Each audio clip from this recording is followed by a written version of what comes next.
This evening, I come to you with a message of leave-taking and farewell, and to share a few final thoughts with you, my countrymen. We have been compelled to create a permanent armaments industry of vast proportions.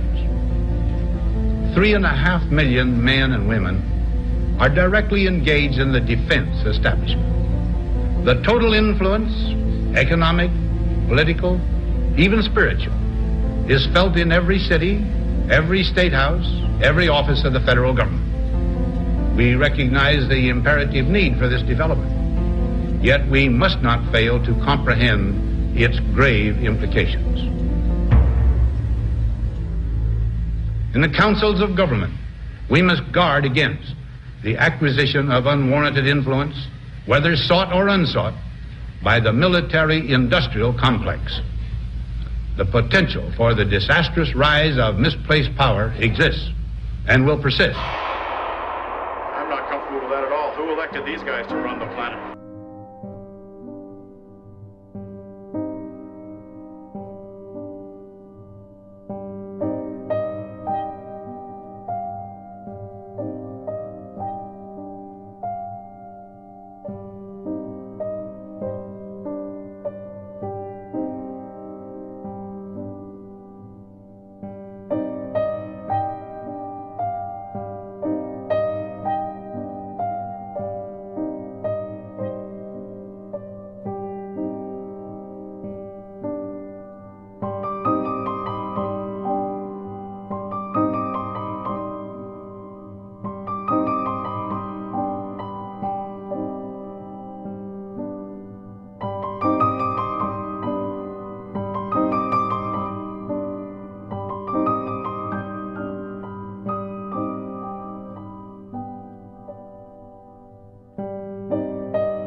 Ladies and gentlemen, the very word secrecy is repugnant in a free and open society, and we are, as a people, inherently and historically opposed to secret societies, to secret oaths, and to secret proceedings.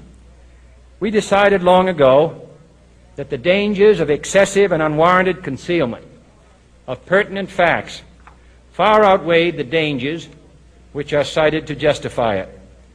Even today, there is little value in opposing the threat of a closed society by imitating its arbitrary restrictions.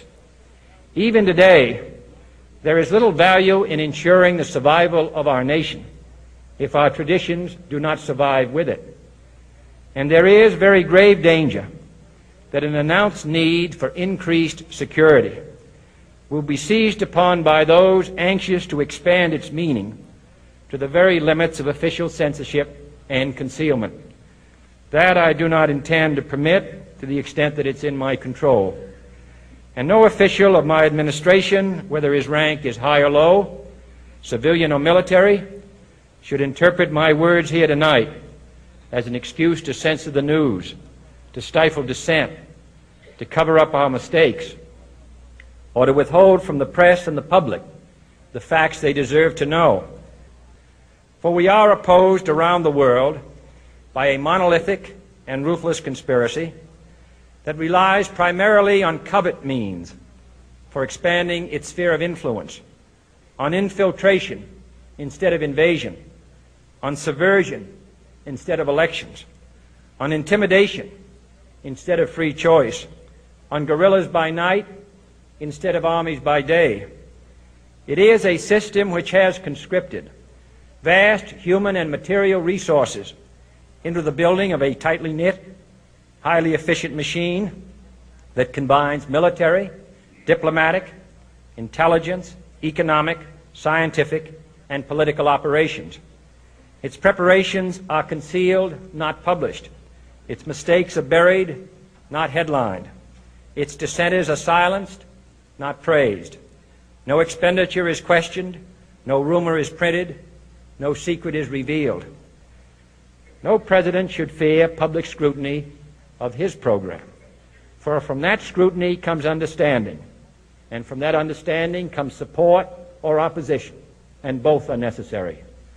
I am not asking your newspapers to support an administration, but I am asking your help in the tremendous task of informing and alerting the American people. For I have complete confidence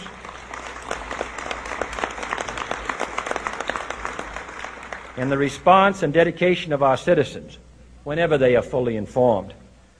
I not only could not stifle controversy among your readers, I welcome it. This administration intends to be candid about its errors. For as a wise man once said, an error doesn't become a mistake until you refuse to correct it. We intend to accept full responsibility for our errors, and we expect you to point them out when we miss them. Without debate, without criticism, no administration and no country can succeed, and no republic can survive. That is why the Athenian lawmaker Solon decreed it a crime for any citizen to shrink from controversy. And that is why our press was protected by the First Amendment, the only business in America specifically protected by the Constitution, not primarily to amuse and entertain, not to emphasize the trivial and the sentimental, not to simply give the public what it wants, but to inform, to arouse, to reflect, to state our dangers and our opportunities, to indicate our crises and our choices, to lead, mold, educate, and sometimes even anger public opinion. This means greater coverage and analysis of international news, for it is no longer far away and foreign, but close at hand and local. It means greater attention to improved understanding of the news, as well as improved transmission.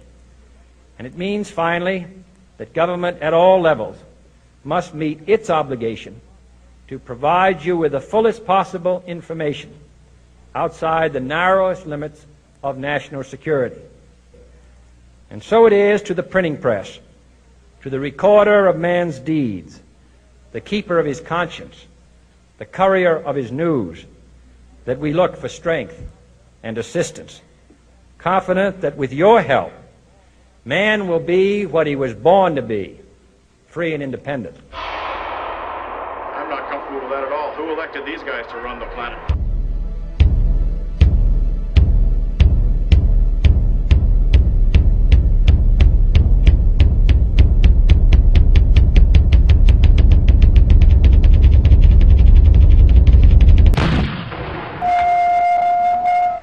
Here is a bulletin from CBS News. In Dallas, Texas, 3 shots were fired at President Kennedy's motorcade in downtown Dallas. The first reports say that President Kennedy has been seriously wounded by this shooting.